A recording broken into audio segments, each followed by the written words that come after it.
Uau. Bom, agora vamos, hein? Vamos que vamos, rapaziada. Vamos lá. Bom, vamos voltar tudo outra vez, né? Estamos aqui no Hangout, eles deu um tilt aqui de 17 minutos, deu uns delays aqui, estava aparecendo que tinha dado uma pane, mas está tudo resolvido. Então, sem mais delongas, meu querido Benê Barbosa, vamos começar. Lhe concedo a palavra para iniciar esse Hangout num momento histórico. Estamos felizes, exaustos, porém felizes. E aí?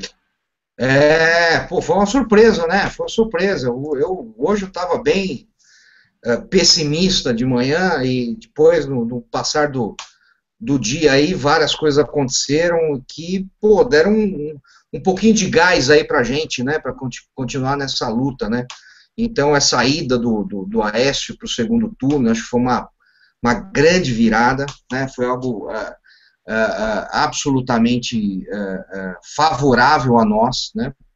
Não que eu ache o PSDB grande coisa, né? Todo mundo que me conhece sabe disso. Mas pô, a gente tem que mudar um pouquinho, né?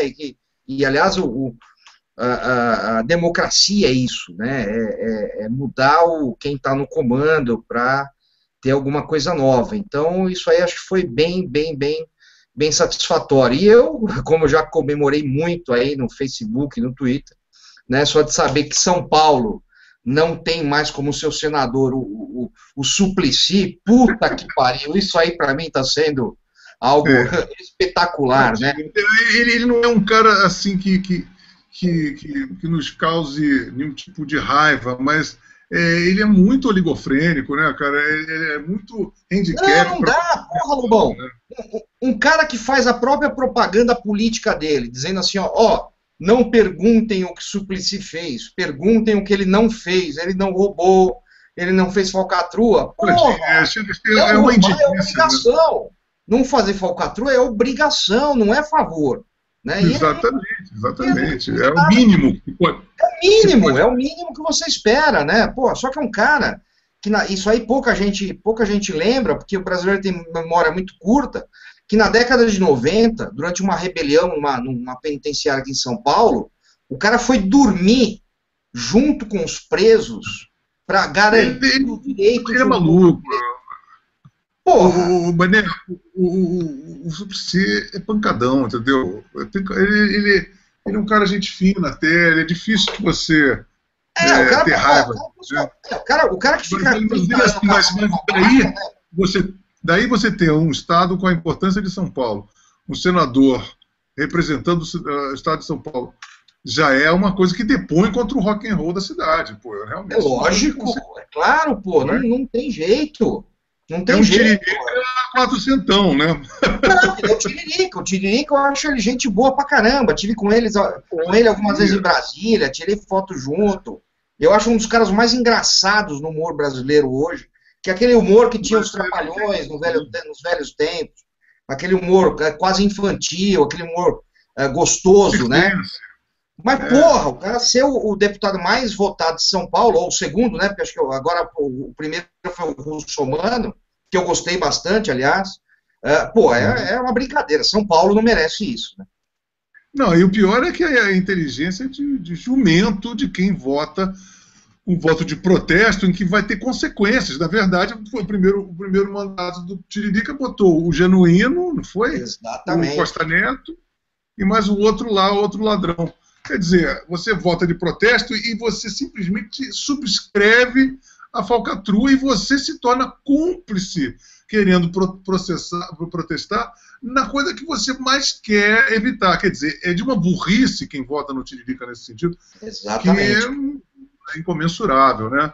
Agora, eu acho que o mais importante de tudo isso, eu acho que é bom para a gente começar a salientar, que a gente estava falando um pouquinho durante o nosso blackout aqui, nosso apagão cibernético, é que houve uma mudança imediata no panorama político brasileiro, que é o seguinte: se o PT, como estava na iminência, nós estávamos aqui durante a eleição percebendo que havia várias fraudes em várias urnas, várias pessoas apreendidas com vários títulos de eleitor, todo mundo, os MABs do PT com uma presunção à petulância, uma certeza da vitória muito canastrona e muito suspeita. Ou seja, se a Dilma ganha na primeira, a diferença no primeiro turno seria muito diferente, o panorama de poder político, porque a aceitação do popular iria levar o patamar do poder do PT a um lugar inédito e absolutamente pavoroso.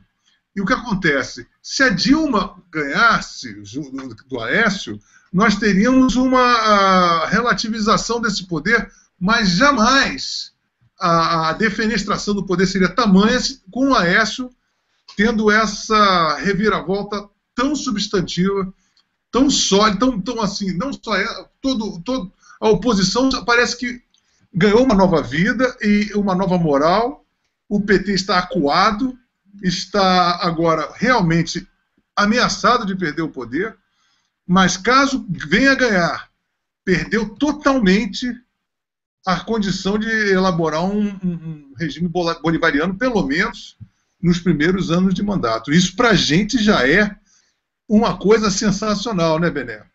Sem dúvida, sem dúvida. A gente ganhou, foi o que eu falei, a gente ganhou gás, né? A gente ganhou um respiro aí durante um bom tempo, aconteça o que acontecer. Mesmo que a Dilma seja reeleita, né, ela não vai estar com essa moral toda para fazer o que bem quiser, né? Embora a gente tenha que entender que eles vão tentar fazer o que eles quiserem, porque eles não respeitam o voto.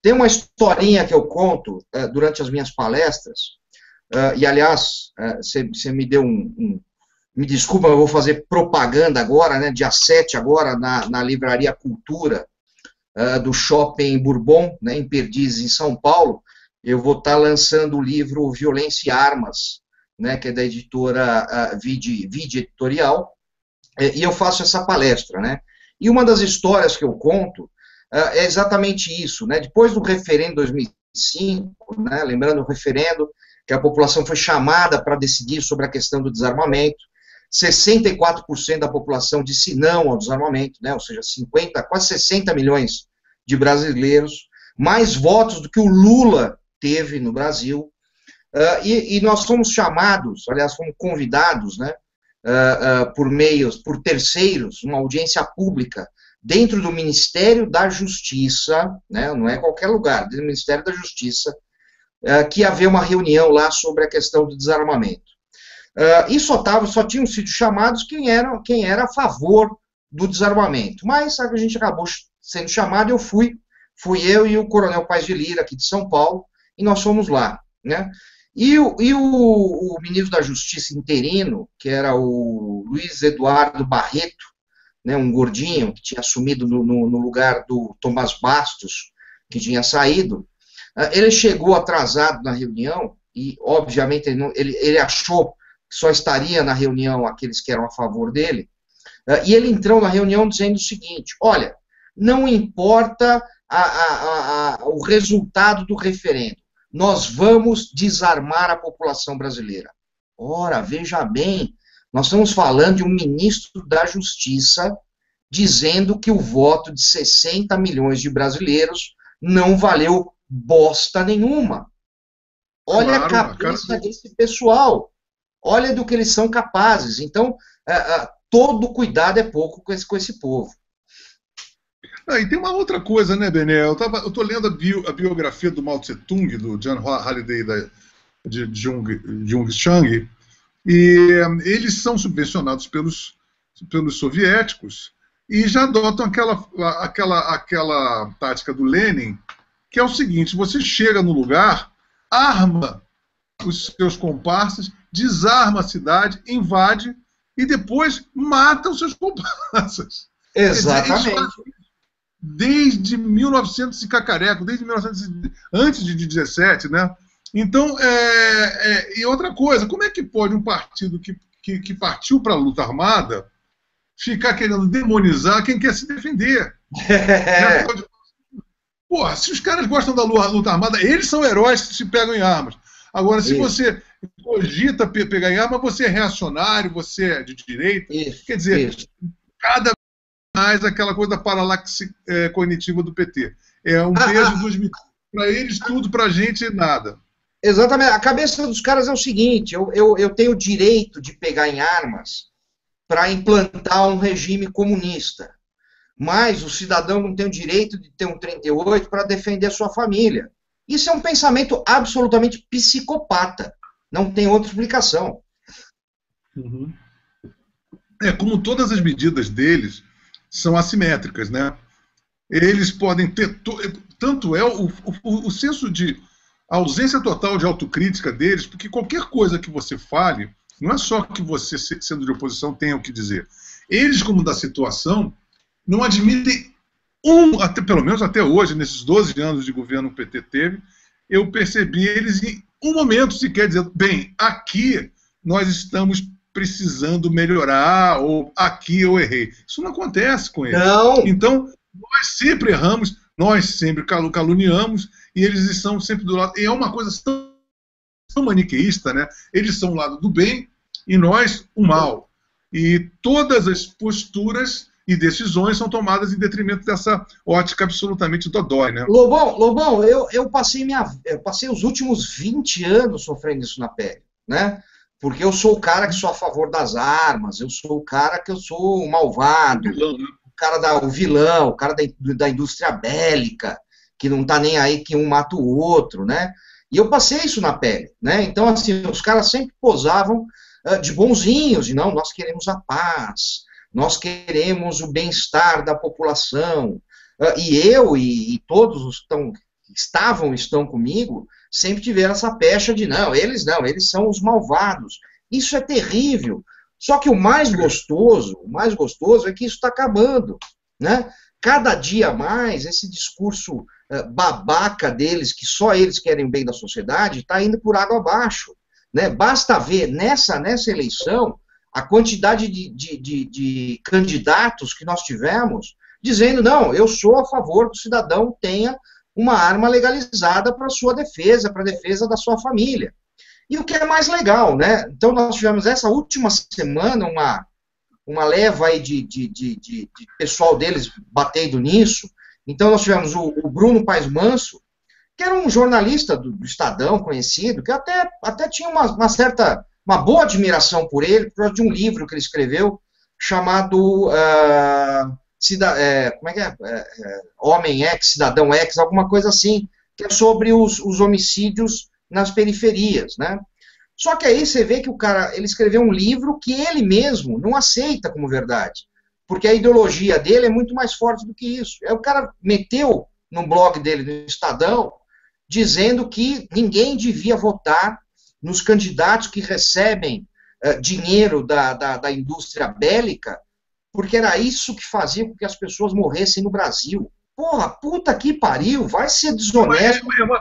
É uma pena que a indústria bélica brasileira não ganhe os direitos autorais da matança de 60 mil mortos por ano, porque todas as armas são, na maioria, todas contrabandeadas. Exatamente. Pelos bandidos. Então a gente tem os bandidos contrabandeando a arma, nem compram armas brasileiras, enquanto que a população tem que observar isso com um tiro na testa, e a indústria bélica também não ganha nada nesse sentido, porque só tá exatamente, é um contrassenso, né? E aí o Lauro Jardim divulgou, né, uma pesquisa da Datafolha, dizendo que assim, o assunto que mais queima políticos, o apoio que mais queima políticos, é a questão do apoio da indústria bélica, que aqueles deputados e senadores que aceitam dinheiro. Tabu, né? A gente não pode falar em privatização, não pode.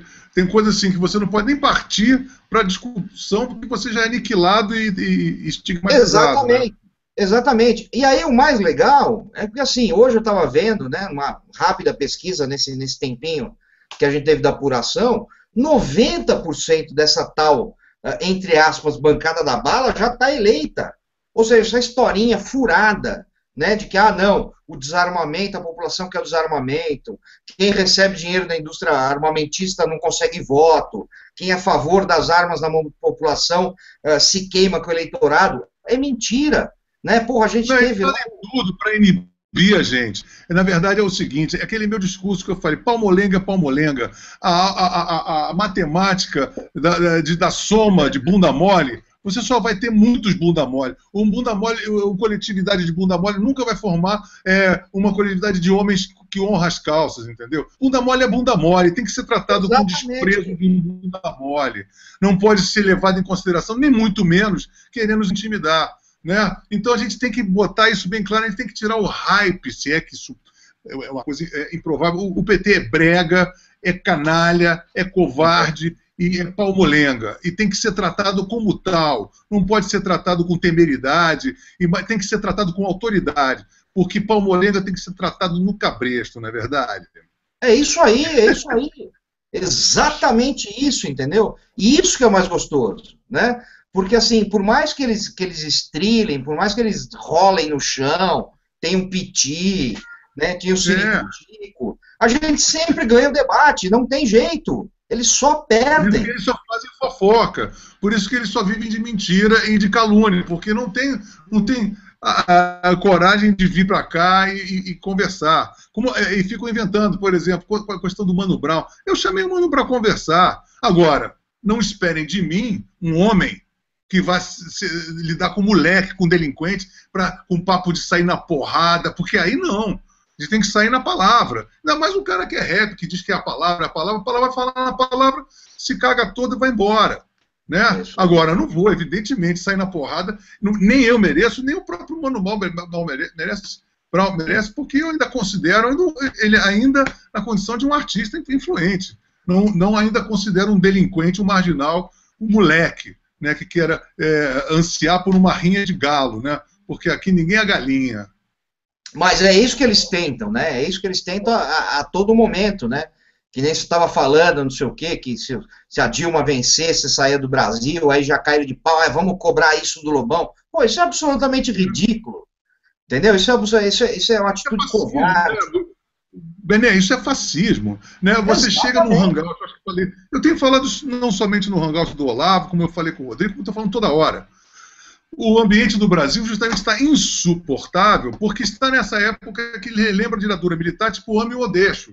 Então as pessoas exigem a ausência total de conflito, de atrito, de oposição e de embate de ideia. Se você tem alguma objeção ao PT, você tem que se mandar, sair ser escorraçado e ser tratado de uma maneira absolutamente desprezível. Isso não vai acontecer. E outra coisa também, uma vez que eu percebi que no fundo, na minha timeline, eles são tão idiotas, mas tão idiotas, porque ficou uma polarização que me elevou a condição de um candidato concorrente a Dilma. Assim, se você não quer que o Lobão fique aqui, vote na Dilma. Ou seja, estão me dando uma importância que polarizou. E eu, claro que, evidentemente, tem isso acontecendo. E a Dilma se fudendo em verde e amarelo, eu estou aqui alegre a cantar, fazendo lá e lá, lá, lá.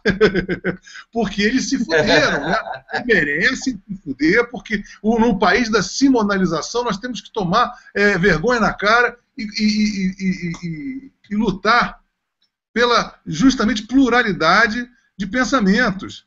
Pô, defender, inclusive, aquele que debate. Nas opiniões, na verdade, o debate. É isso que faz a democracia. Né? Por isso é que nós temos nessa eleição 5 candidatos do PT, quer dizer, estão dizimando totalmente a oposição para ficar um mosaico deles próprios. Né? Então isso é uma vergonha. Né? É uma atitude vexaminosa, né? Que a história vai cobrar isso com dividendos, juros e correção monetária. Eles fogem do debate, Isso não é de hoje, porque eles perdem. Eles não têm capacidade para vencer, né? E eu tive a certeza disso quando, em 2005, um pouquinho antes do referendo, eu fui debater com o Luiz Eduardo Greenhalgh, né? Foi meu advogado. Exatamente. O Luiz Eduardo Greenhalgh foi meu advogado constituído. Então eu quero dizer com isso que, além da minha autocrítica que já fiz nos meus livros, vou abrir esse parênteses, Bené. Eu quero dizer para as pessoas, o fato de eu estar ali dentro do núcleo duro do PT, porque simplesmente acreditei, não porque politicamente eu fui de esquerda, mas eu sempre acreditei no PT como um partido que estava se propondo a honestidade num país corrupto. Né? E quando eu entrei naquele núcleo duro e vi a safadeza que era, seria uma canalice da minha parte continuar usufruindo daquele núcleo poderoso que se tornou. Vai lá, Bené. perfeito. E aí eu fui debater com o Luiz Eduardo Greenhalgh, né, dentro do Sindicato dos Servidores da Educação aqui de São Paulo, e aí o cara chega lá, você conheceu o cara, ele chega lá com um terninho surrado, com cinto detonado, com sapato furado, isso não é exagero, nós vimos isso lá, né, e ele tomou um cacete tão grande, mas um cacete tão grande dentro da casa dele, que naquele dia eles perceberam que eles não conseguem debater. Eles estão acostumados ao monólogo, eles estão acostumados a fazer propaganda. No debate eles perdem todos. Bené, o Greenhalgh, ele perdeu por aquele anão, né? Ele entrou no Congresso. É verdade. Ele ia ser presidente da Câmara dos Deputados, perdeu para o Severino Cavalcante, um olho político, né? Perdeu, ele tornou-se, ele levou-se não, ele colocou-se numa posição de um carrapato político, né? Quer dizer, depois queimaram o cara por causa de 5 mil reais que ele recebia de um restaurante. Vai, brincadeira, né? Puta que eu pariu, pô. E o Greenhalgh, ele está emitido no caso do Celso Daniel, né? Ele está emitido até o cu, né? Até o talo. E não foi esclarecido até hoje, mais de 7 morreram, além do Daniel. E eles estão guardando uma coleção de escândalos, uma coleção de assassinatos, de coisas que nunca foram... Olha que nós somos um país de vilão do Tomix, né, cara? Nós nunca fomos santificados, nunca tivemos um histórico de um país com moral elevada, mas o PT, ele conseguiu chegar a uma esculhambação na nossa vida moral, que eu acho que essa eleição justamente está dando ao brasileiro a única chance de se reerguer moralmente perante a si próprio, como coletividade, porque por aturar como essa passividade, com essa bonomia, o PT no poder, é como se fosse estuprado a cada segundo, como povo, não é verdade? Exatamente, perfeito, exatamente. Esse negócio do Celso Daniel, né? Eu fui aluno do Dr. Delmon, que era meu professor de medicina legal na faculdade de Direito, né? E é engraçado, você lembra do caso dele, né? Ele foi o cara que assinou o laudo que o Celso Daniel tinha sido torturado, né? E depois ele se matou dentro do escritório, né? E é incrível, porque no dia que eu vi a notícia que ele havia se matado e deixado um bilhete para a família que ele tinha que ser cremado, né?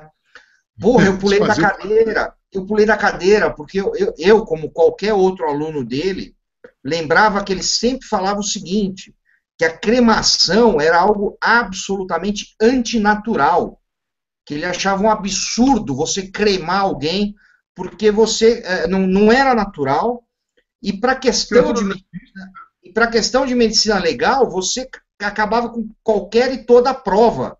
E aí o cara escreve um bilhete de suicídio dizendo que ele queria ser cremado. Pô, não tem como colar essa história, né?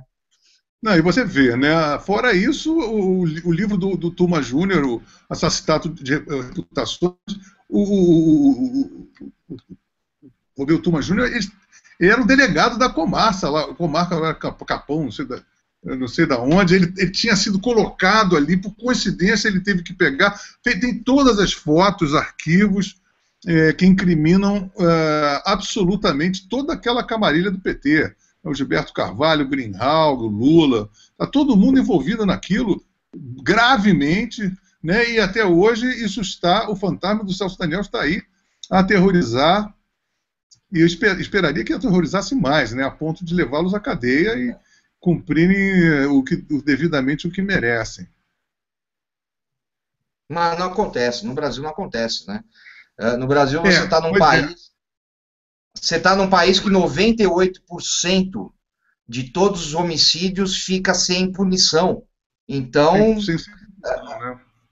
isso daí para eles obviamente é sempre uma vantagem, né? Por isso que eu digo que a insegurança no Brasil, o primeiro beneficiário dela é quem está no poder, né? Por dois motivos, né? Por dois motivos. Porque primeiro, né, ele tem chance de sair impune de qualquer crime que ele faça, né? Que ele participe.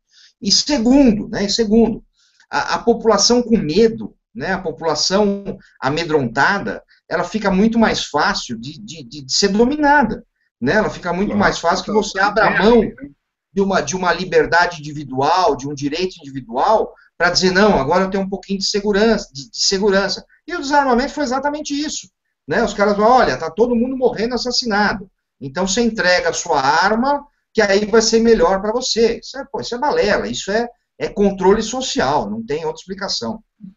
E como é que eles explicam, Bené? Agora nós atingindo o teto de 60 mil assassinatos por ano, com o país desarmado, e aí a gente pega o contrário do Brasil, que são os Estados Unidos, com um número dramaticamente inferior a esse, com um país realmente armado. Quer dizer, são fatos que... Como é que você vai negar isso, né? Como é que você vai negar esses fatos? Quer dizer, funciona, nós estamos há 12 anos, talvez mais, porque o PSDB também já vinha nessa vertente. Mas no PT aumentou exponencialmente tudo isso. Então, é o suficiente para você ver que não está dando certo, né?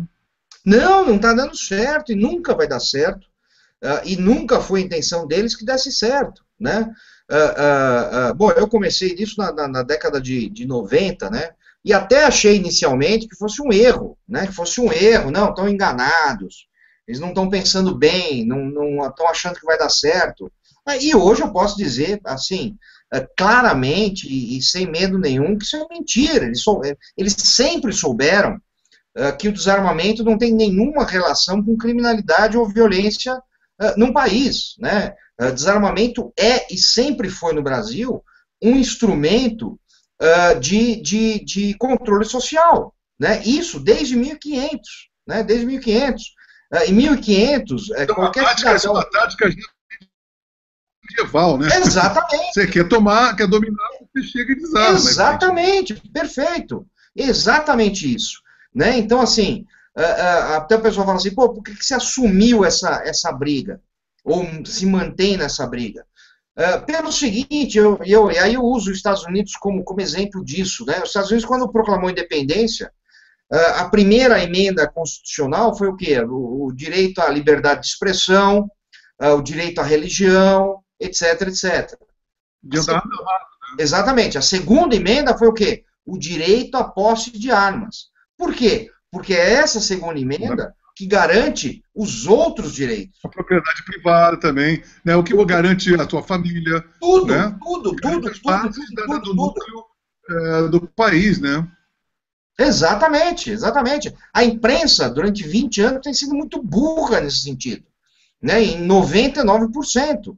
Porque o cara continua achando que desarmamento tem a ver com criminalidade, tem a ver com violência. E não tem a ver com controle. Né, com controle social, a gente está vendo agora controle da mídia, controle da internet, tudo é controle, né, tudo é a relativização da propriedade privada, tudo isso tem relação direta, né, e porra, mas parece que não consegue entender isso. Eu acho que a gente tem que agora, inclusive tem um cara aqui no Twitter me procurando uma coisa que eu acho que tem a ver com justamente o assédio do PT. Ele pergunta assim, ó, o Sideman Dourado. Ele diz assim, qual é a melhor estratégia para combater os malos do PT? Então, eu sinto que essa coisa, que desde a União Soviética, que é aquele active measure, né, são aquelas atividades feitas para denegrir a pessoa, os assassinatos de reputação, e que acabam deixando a pessoa temerária. E o discurso, justamente, para o anti-desarmamento, é aquele velho discurso chamar que você é da extrema-direita, que você é reacionário, e todos aqueles vocabulários clichês, já gastos e piegas que eles usam há muito tempo. Eu acredito, e queria que você primeiro falasse, depois eu dou uma alinhavada. O que você acha disso? É perfeito. Né? Como é que você... Porque assim, no debate, eles perdem tudo. Né? Foi o que eu falei. A maior prova disso foi o referendo em 2005. Aliás, Lobão, esse referendo, poucas pessoas percebem isso. Mas se a gente não tivesse ganhado, né, já teriam acontecido outros N referendos. né? Então já teria sido sobre reeleição, já tinha sido sobre o PT eternamente no poder, como foi com Hugo Chávez na Venezuela, etc., né? Então, assim, a melhor coisa que a gente pode fazer é forçar o debate, né? Isso tem sido a minha vida, né? É forçar o debate, você tem que forçar o cara a debater com você, porque é ali que você realmente consegue expor o cara. Oi? Eles não vêm, eles são autofágicos, eles só leem as próprias, o que eles mesmos produzem de literatura, de filosofia. Eles são incapazes de uma bibliografia mais ampla, eles não leem os livros que a gente leu. A gente lê os livros que eles leram, mas eles não leem os livros que a gente lê. Portanto, eles vão sempre ter problemas para poder debater com a gente, né? Então, o que acontece? Eles apelam para calúnia, para difamação, para fofoca, para mentira. E isso é um DNA do comunista, né? Mentir, mentir, mentir, mentir, mentir eternamente. Você viu o que a Dilma mente, o que o Lula mente, o que esses caras mentem, né? Exatamente. E aí foi o que eu falei. Aí você chama o cara pro debate, o cara não vem.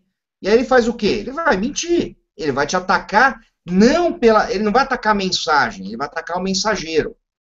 Aí ele vai procurar aquela coisinha pequenininha lá do Lobão. Ah, mas o Lobão uma vez cortou um pé de goiaba sem autorização do IBAMA.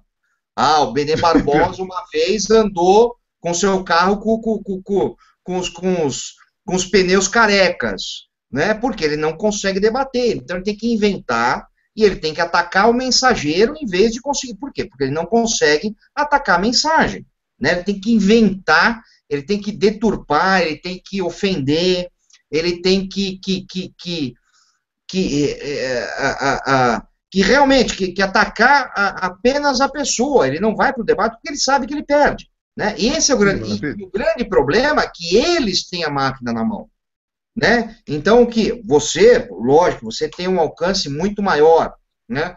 Hoje, eu tenho um alcance muito maior do que eu tinha há 20 anos atrás, né? Então, tudo isso graças a Deus à internet. Se não fosse a internet a gente estava morto.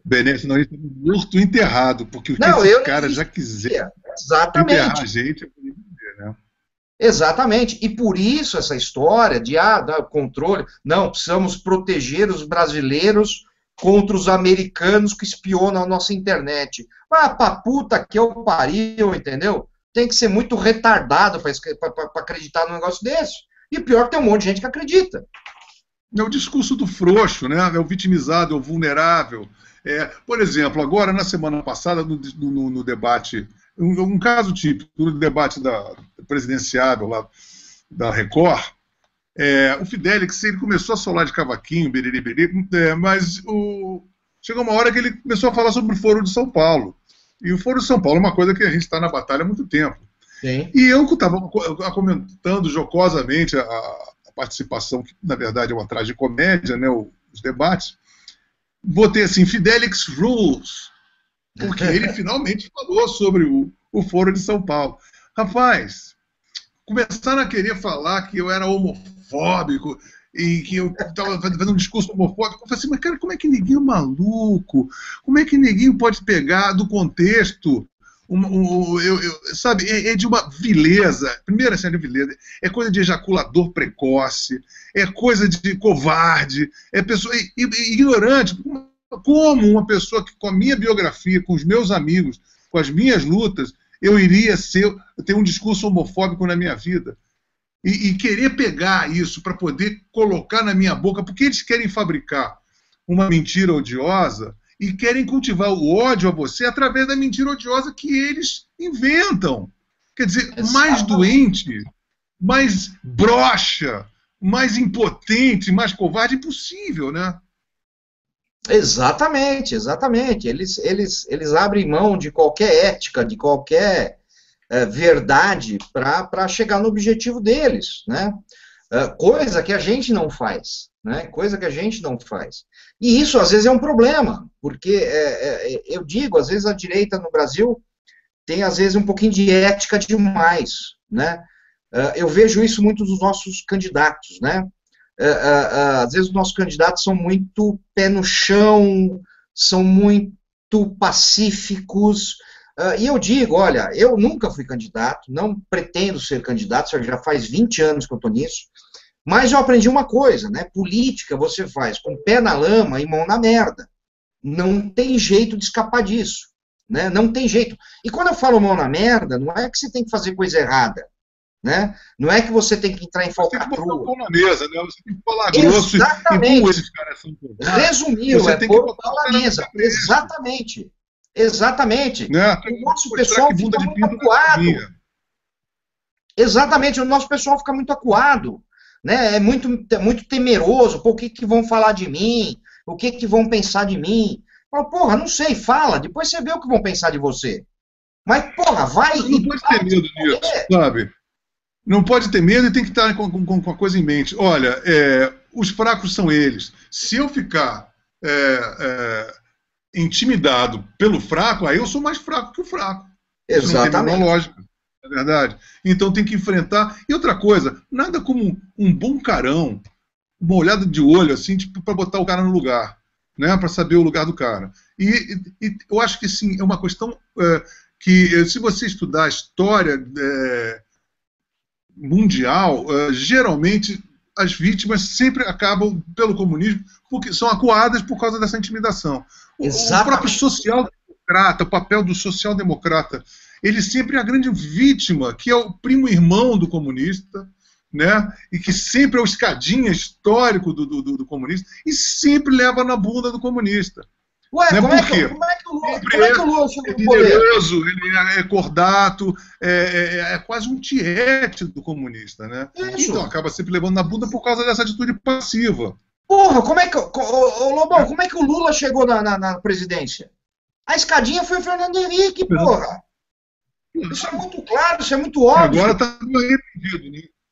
E agora tá aí o Fernando Henrique esboçando uma porradinha no Lula, mas não consegue também, não tem essa... Ah, não vou bater, porque pega mal, é operário. Puta que pariu, entendeu? Não adianta, é aquela história. É o seguinte, né, cara? O cara é filho da puta, e ponto. Pode ser Acabou. Operário, pode ser branco, preto, rico, pobre. Filho da puta é filho da puta, porra. É isso. Não é verdade? Aí. Exatamente. Tem que ser tratado como tal, cara. Botar no lugar, é verme. É verme, cara. Ô, rapaz, tu é um verme, cala a boca. Ponto, né? Não, fica cheio de dedos, fica cheio de pruridos, né? Mas esse sempre foi o problema do PSDB. Né? Sempre foi o problema do PSDB e continua sendo. Pô, a campanha do Aécio... Todos os partidos sociais-democratas de todos os países, né, cara? Exatamente. Sempre você vê os mencheviques lá na União Soviética, desde o início, são todos os perdedores, né? São escadinha de comunismo. São fracos, são em cima do muro, tem medo de falar o que precisa ser falado. Né? Você vê o Fidelix, e não tenho nenhuma simpatia pelo Fidelix, mas assim, mas o cara... ele não é mudado, ele não é maquiado, ele não tem aquela ranço do marqueteiro. O próprio Eduardo Jorge também tem essa coisa que dá um alívio de você ver que o cara não está todo feito uma Dilma, né? Que é uma... engessado, exatamente. Né? Exatamente, falta esse debate como acontecia no passado, né? Quando você via, porra, Covas debatendo com Maluf, porra, era debate para valer, né? O pessoal fala, não, isso é baixaria. Não é, isso é debate, né? Para com isso, porra. Se eu quero apresentar o meu plano de governo, aí é discurso, é outra coisa, debate é debate, debate é porrada, né? Eu entrei em muito debate porrada da minha vida. Aí tem uma coisa muito salutar que aconteceu nesse momento, que inclusive foi gerado pelo próprio PT, que abandonou uma coisa marqueteira justamente de higienizar os debates através do baixo nível. Quem bateu, perdeu. Você lembra? Tinha aquele slogan? Sim. O PT bateu na Marina, tirou a Marina. E meio que tirou isso. O próprio Aécio já veio com mais tônus nesse último debate, porque simplesmente tirou essa carapaça que bater, não bater, tem que bater. Pô, rock and roll na rapaziada, né? Tem que ter potência aí, drive, né? As pessoas não podem ficar com esse nhenhenhê, MPB o resto da vida, cara. Vamos pro rock and roll. Não, tem que ser porrada, tem que ser porrada, a briga é essa. Né? Nós estamos falando de um futuro de um país, porra. Né? De um futuro... Adolescência de virilidade, né, cara? Tem que ter virilidade na parada, que é isso? Vamos entrar duro. É isso aí. Duro. É isso aí. Né? Porra, eu Estamos lembro, no jogo. eu lembro na época do referendo, eu tenho que me reportar isso de novo, porque assim, eu me orgulho, né, de ter ajudado a ganhar uma eleição nacional, porque foi uma eleição nacional, né, e que, porra, era porrada, debate era porrada, de eu virar para os caras assim, ó, fosse quem fosse, falar assim, ó, você está mentindo, você é um mentiroso, como eu faço até hoje em vários debates. Teve uma psicóloga que eu peguei num debatezinho bobo aí, numa televisão lá em Florianópolis, que eu virei para ela e falei, não, a senhora é desonesta. Ah, você está me atacando. Eu falei, não, você é desonesta. Você está mentindo, você é desonesta. Isso tem que ser falado. Não adianta ficar com esse mimimi e, ai, não, vamos com calma. Não, o que é mentira é mentira. Se mentir para mim, eu vou dizer, olha, é mentira. Né? E falta isso hoje no debate político. Né? Falta uma oposição de verdade. Puta que pariu, falta muita oposição de porrada mesmo, de falar, ó, você está mentindo. Exatamente. E eu acho que nós estamos num momento muito sutil e, assim, um vórtice histórico, de repente, porque nós estamos prestes a assinar atestado de derrota e falência total, moral, de tônus, de caráter, de tudo do brasileiro. De repente, você vem pelo lado mais improvável, onde que a mídia não quis de jeito nenhum, os institutos de pesquisa todos foram contra, a militância foi toda contra. Quantas vezes eu ia na televisão e falavam só da Marina e da Dilma, deixando sempre o Oeste para lá, de repente a gente vê uma saída assim, absolutamente improvável, salutar, e que mostra, aponta como realmente uma promessa de vida para a posição brasileira e para o povo brasileiro como uma história, porque a gente não pode de jeito nenhum se render a essa vilania, porque o PT, a única coisa que eu falei no outro dia também, uma das poucas coisas que o PT está fazendo de positivo é mostrar sua própria cara, sua própria vilania. Como essa coisa de querer me expelir para fora, isso é coisa de fascismo escancarado, e é muito bom que eles façam isso, para que a gente tenha registrado historicamente que eles são os novos vilões.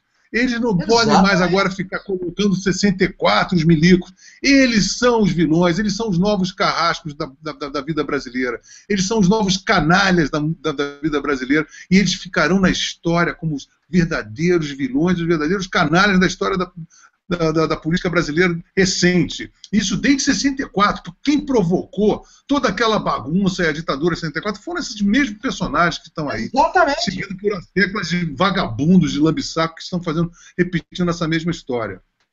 Exatamente, exatamente. E essa é a nossa grande vantagem. Né? Isso tem que ser aproveitado. Porque, assim, eu já escrevi isso algumas vezes, mas, assim, o que apavora esse pessoal não é o que você fala, não é o que eu falo, não é o que o Danilo Gentili fala, né? Não é o que o Roger fala.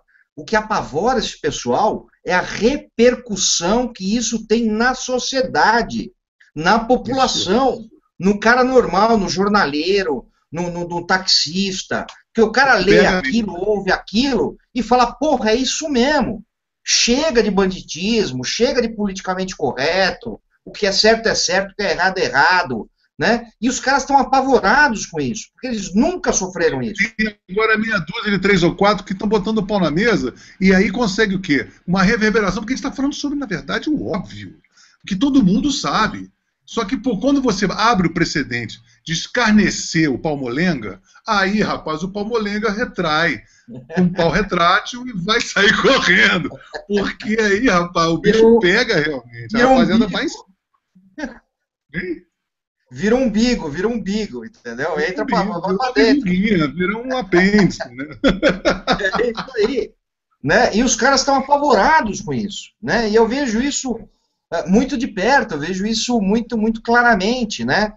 Porque, assim, o brasileiro médio, ele é conservador, né? Ele é conservador, só que ele nunca teve voz, né? Então, quando ele ouve uma Raquel Sherazade falando na TV, o cara olha e fala, puta que eu pariu, é isso mesmo.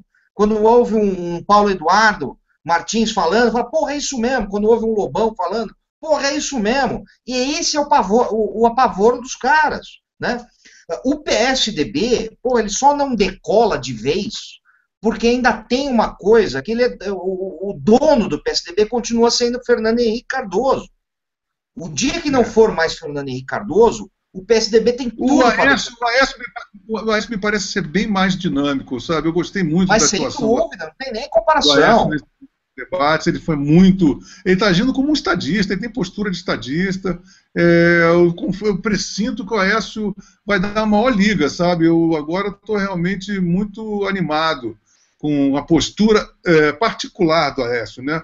Não em relação... Espero que o partido como um todo, né, dê o devido apoio ao Aécio, que parece-me que sempre foi difuso esse apoio. Acho que agora que a coisa entendeu? Né?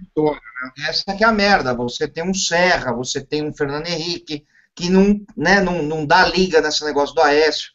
Porra, o negócio muito vice parece, né? O vice do Aécio, o Aloysio, porra, isso foi uma cagada, isso foi uma merda. Entendeu? Todo mundo falava que o vice do Aécio tinha que ser o Álvaro Dias do Paraná. E, porra, o cara foi eleito, você viu, 77% dos votos. O senador mais bem eleito da história. Da história. Ninguém nunca teve uma votação dessa. Né? Parabéns, ou seja, era isso mesmo. Né? E, inclusive, eu tive com ele lá em Londrina, a gente se encontrou sem querer numa palestra que eu fui fazer lá, eu estive no hotel com ele, e a gente falou sobre isso, né, sobre esses erros do PSDB, de querer ser social demais. Né, isso é uma merda. O brasileiro não está querendo isso. Né, hoje o brasileiro vota... é muito bossa nova, Bené, é uma metáfora musical. O PSDB é muito bossa nova e a gente precisa de um heavy metal na parada, tá entendendo? Isso, precisa de bola na mesa, porra, sair, porra, vamos lá, tônus, sabe? Pam, pegada. O PSDB é tudo sem falta de pegada, você tá entendendo? Exatamente. Esse é o problema. Saber pegar e pegar duro pelo pescoço assim, pam. Qual é a tua, rapaz? Segura a onda aí, bunda de pinto não é escovinha. Exatamente isso. Exatamente isso. Falta isso. Né? O brasileiro está buscando isso. Né? O brasileiro está querendo isso, mas não encontrou ainda, porque não tem. Não tem. O brasileiro é um ser endemicamente minhótico, Bené. É um ser rebolativo pela própria natureza, um rebolado barroco, inútil. Temos que ser mais straightforward, sabe? Reto, papo reto. Chega de ser curvilíneo, cheio de arabescos. Isso, é sua opinião. Essa, compasso 4x4, linha reta, marchando. Ordinário Marx.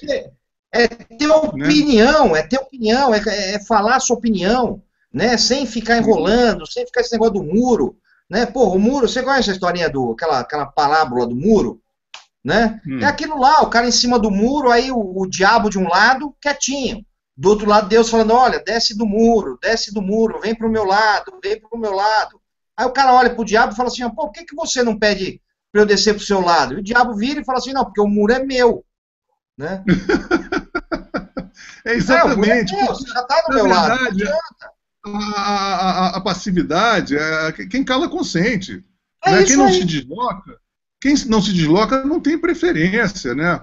Pô, então você fica parado, você fica passivo, você vai sempre dar espaço para quem é o elemento ativo na parada, o macho alfa da parada, que na verdade todo mundo joga aí de macho ômega, né? Então fica difícil, cara. É isso aí. O brasileiro aprendeu que é legal ter medo, né? Então, assim, que o melhor é ter medo. Bonzinho é bunda mole é bunda mole, né? Isso, exatamente. O cara não pode se acovardar, porra. Eu tô há 20 anos nisso, já pus minha cara a tapa pra cacete, perdi 3 empregos. Foi uma merda, mas tô nisso. Entendeu? Tô nisso e eu acho que as pessoas têm que ter essa coragem. Né? Às vezes eu recebo algum e-mail, o cara fala assim, olha, Benê, comenta isso daqui, ó, mas não põe meu nome. Porra, eu fico puto com isso. Eu fico puto. Falando, então nem me passa essa merda. Gente, cara. Eles não podem deter. Por exemplo, eu tenho problema agora com meus empresários, porque cada 10 shows que marcam meus, 8 são cancelados e todos com assim escrito. Estou guardando, né? Para depois é que eu estou mandando. Ó, pela postura política de Lobão, não podemos contratá-lo.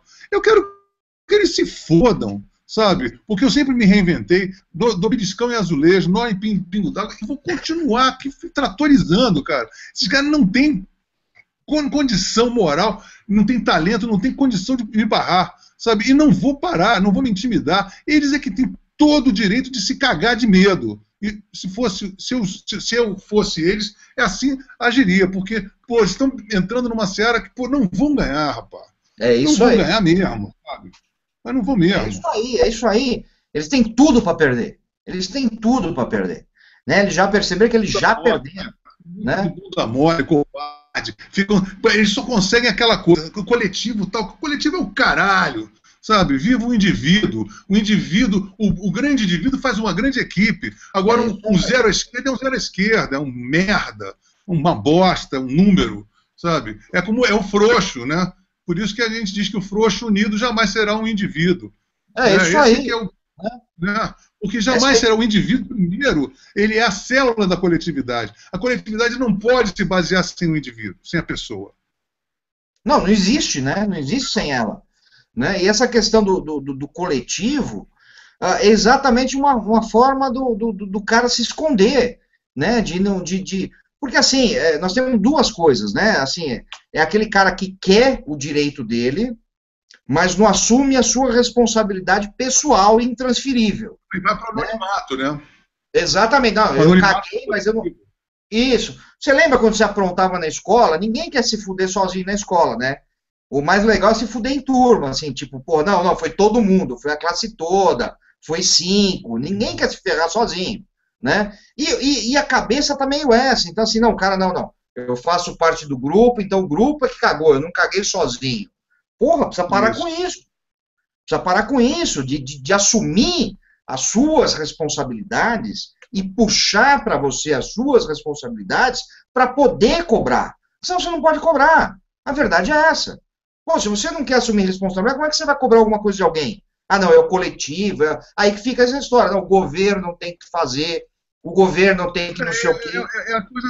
Sabe o que é? É uma coisa assim, que pode te usar um pouco de Freud na composição do comunista, né? Porque ele tem problemas com a família, porra, não resolve o problema com o pai, aí quer botar um pai metafísico, cuja metafísica não tem transcendência, que é um governo materialista dialético, né? E aí ele trata a família como um coletivo e fica o Estado nhonhô alimentando aquele bunda mole em que fica acostumado a ficar mamando em teta de governo. Quer dizer, esse é o frouxo, que é um frouxo mais frouxo que esse frouxo. Não tem. Né? Então, e essa frouxura, que na verdade é um paradigma mundial. A gente está com a esquerda hoje em dia, depois do Al-Qaeda, depois dos atentados de 11 de setembro, as pessoas são pró-islâmicas, que depois essas decapitações, essas crucificações, as pessoas ainda veem uma coisa. Aonde que esses caras estão com a cabeça? Sabe? Inclusive os que perderam a cabeça lá eram todos já sem cabeça, porque eram todos a favor. Eles estavam lá apoiando. Puta que pariu! Né? Futuros prósperos decapitados, né? Quer dizer, isso não aí, dá pra exatamente. entender. Aí o cara fala, olha, Lobão, eu vou te falar uma coisa. Eu acho que grande parte da culpa, né, dessa rendição do brasileiro, né, é aquela velha história que é pregada aí do não reaja. Né? Não, você não pode reagir ao bandido. Tá, mas quem que é o bandido? O bandido é o corrupto, o bandido é o político filho da puta, o bandido é o cara que quer tomar tua propriedade, o bandido é o cara do MST que quer invadir a tua terra, aí você não pode reagir. Eu não sei se você viu o meu vídeo na Record ou não? Não. Não, porra. Eu fui chamado pela Record, sabe aquela remadora Bianca, que é da seleção brasileira de remo, que ela reagiu a um assalto aqui em São Paulo, em frente à USP. Sim. Ela deu um cacete lá nos dois assaltantes, tomou a arma dos caras, tomou porrada também, e eu fui chamado para comentar isso daí, né? E a verdade é a seguinte, tá todo mundo esperando, eu sou especialista em segurança pública, né? Tá todo mundo esperando o seguinte, que você vai dizer assim, olha, realmente você não pode reagir, o que ela fez colocou a vida dela em risco. E eu fiz o contrário. né? Eu iniciei a matéria dizendo assim, olha, eu não concordo com esse discurso do Não Reaja, né? O apresentador lá da Record, porra, me sumiu o nome dele agora, programa da manhã, pô, o cara ficou tão pasmo que o queixo dele quase bateu na bancada, né? Porque ninguém esperava isso, né? E a Bianca, que, porra, a toda hora dizia assim, não, eu não me arrependo de ter reagido, não me arrependo de ter reagido. Ela ficou super satisfeita, agora a gente se corresponde tudo, porque as pessoas estão acostumadas com isso. Não, você não pode reagir. Mas quando você não fala não pode reagir, não é só contra o bandido que está na rua, é contra tudo. É a vida. Que está tomando alguma coisa de você. Sim. Agora, tem uma coisa, tem uma história muito boa do Hitler e o Gandhi. O Gandhi, aquele cara, ele falou assim, esse filho da puta, o Hitler falando do Gandhi, esse babaca, ele só ganhou na não reação porque ele estava lidando com um colonizador muito bonzinho. Se fosse eu, já dava uma pistolada de Luger na cabeça dele e acabava a não reação dele. Então, se você escolhe determinados inimigos, você não tem querer, cara. Ou você reage, perfeito. ou você morre, cara. E as pessoas não entendem isso. O cara ganhou uma sorte de pegar uns lords ingleses lá, que por mais colonizadores cruéis que fossem, eram bastante civilizados, lutaram contra a escravidão. Exatamente. Pô, perfeito, perfeito isso. Agora não pegaram um filho da puta como o Hitler, que se pegasse em 2 minutos, o cara acabava aquela greve de fome do Gandhi, dava ali logo um tiro de Luger. Matava todo mundo e pronto. É isso aí. É isso aí. É aquela tentativa de negociar, né? Pô, é a mesma coisa negociar com os caras do Estado Islâmico. Né? Ah, eu vou negociar, eu sou cristão, vou lá para aparecer com o meu crucifixo e vou negociar com os caras. Vai pra puta que pariu, o cara vai cortar minha cabeça fora. Esses caras que foram lá nem cristãos eram, eles eram simpatizantes da causa muçulmana, foram todos decapitados, cara. Quer dizer, que é uma coisa mais assimétrica da Dilma, querer colocar um Estado como o americano, querer conversar com um grupo de pô, eles estão praticando crimes hediondos, crimes semelhantes a esses. Pô, o Goebbels, todos aqueles caras foram enforcados lá no julgamento de Nuremberg por crimes hediondos contra a humanidade. Os caras já estão praticando crimes hediondos contra a humanidade. Não tem perreps. Como é que você vai negociar com um cara que pratica tortura, crime, decapitação e crucificação? Só na cabeça de uma terrorista mesmo, né? É isso aí, exatamente. Entendeu? Como é que você vai negociar com uma pessoa dessa? Negociar com alguém que quer cortar a sua cabeça? Isso não existe. E é engraçado, né? Uma pessoa que pegou em armas por algum momento, querer institucionalizar uma política de desarmamento para todo um cala-boca e chupa, né? É isso aí. Isso é que é uma maravilha, né? Exatamente, entendeu? Mas é o que a gente está vivendo hoje, né? E é isso que, porra, é inaceitável, é assustador, porque assim, a quantidade de pessoas que acabam acreditando nisso, né?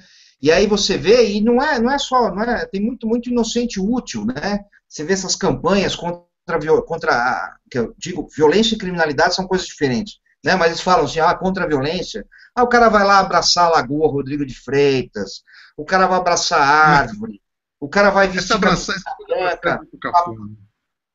o cara vai vestir camiseta com a pombinha branca. Porra, meu. Você não tá pacificando ninguém. Isso é coisa de retardado. Desculpa.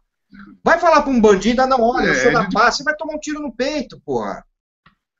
Um ser desse tem uma alma coloidal, né? Uma alma de gelatina, um ser flácido. Exatamente. De índole absolutamente tíbia, né? Não podemos, a gente não pode. Agora é aquela coisa também que o homem viril, branco, está super desvalorizado.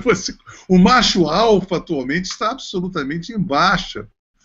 Então, para você ficar bem na sua comunidade, você tem que ser aquele bem broxildo, passivo,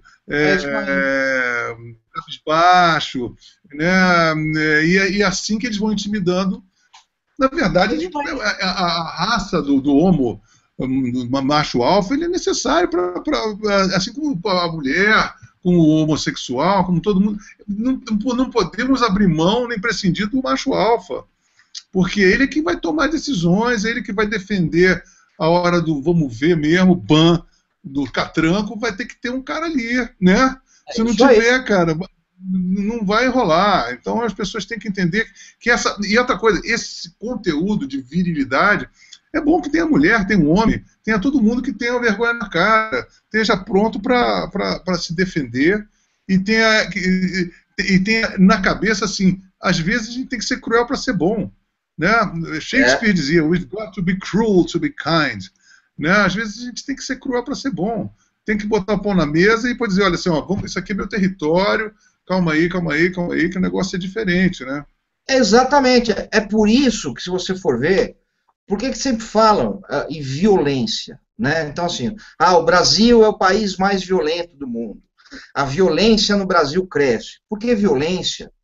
Primeiro, é um ser etéreo. Né? Não existe, não tem um sujeito ativo da violência. Né? Então, criminalidade é uma coisa violenta, entendeu? Nascer já é violento, né? Se a gente for levar... Exatamente. A violência não é boa e não é má. A violência, ela existe. A violência, e muitas vezes, ela é necessária. Então, quando você pega... A força de uma hidrelétrica, né? A força de uma cachoeira é uma violência bem canalizada. Exatamente. Né?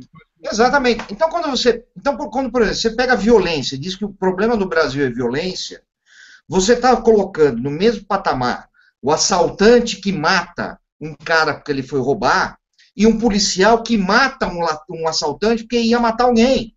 Violência é violência. Né? Você coloca no mesmo...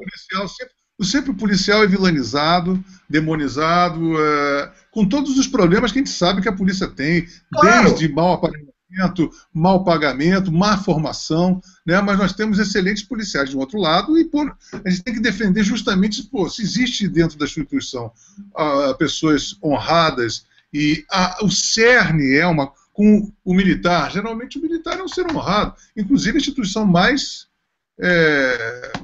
confiável perante a população brasileira. Né? Se há problemas, a gente pode chegar e achar que é a coisa toda, mas a gente teria que ver que, se não tem aquilo, a gente vai se dar muito mal. A gente precisa fortalecer aquilo e não acabar. Né?